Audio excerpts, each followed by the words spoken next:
এবার দেশের ফুটবল প্রসঙ্গ। বাংলাদেশ সকার লীগ বিএসএল আয়োজনে আনুষ্ঠানিকভাবে বাফুফের সাথে চুক্তি স্বাক্ষর করেছে পৃষ্ঠপোষক প্রতিষ্ঠান সাইফ পাওয়ারটেক।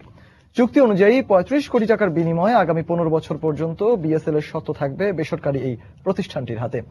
এদিকে বিএসএল এর স্বত্ব বিক্রি করে আর্থিকভাবে লাভবান হওয়ার বিষয়টিকে গুরুত্বের সাথে দেখছে বাফুফে।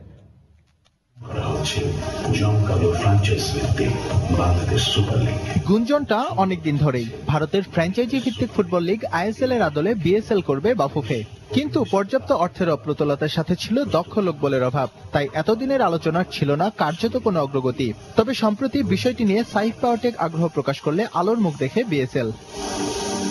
পরিকল্পনা অনুযায়ী এবছরের নভেম্বর থেকে শুরু হয়ে 2017 জানুয়ারি পর্যন্ত অনুষ্ঠিত হবে বাংলাদেশ সকার লীগ, যাতে অংশ নেবে 6 থেকে 8টি ফ্র্যাঞ্চাইজি।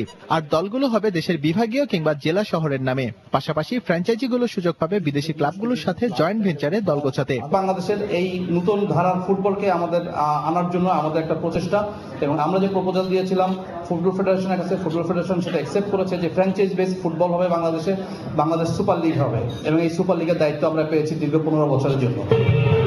ফ্র্যাঞ্চাইজি লিগের স্বত্ব বিক্রি করে সাইফ পাওয়ারটেকের কাছ থেকে 15 বছরে 35 কোটি টাকা পাবে বাফুফে।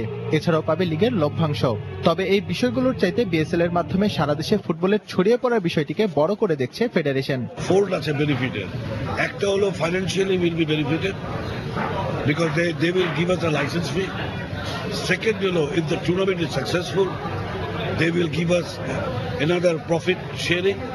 থার্ড হলো and the most important one is এই ভেঞ্চারে গোটা বাংলাদেশের ৭-৮টা স্টেডিয়ামে রেগুলার বেসিসে হোম এন্ড অ্যাওয়ে খেলা হবে।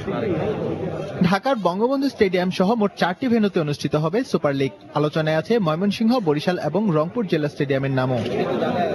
এস এম ইকবাল, সময় সংবাদ, ঢাকা। ঢাকা ও ঢাকার বাইরের মোট 4টি ভেন্যুতে অনুষ্ঠিত হবে বাংলাদেশ সকার লীগ বিএসএল এর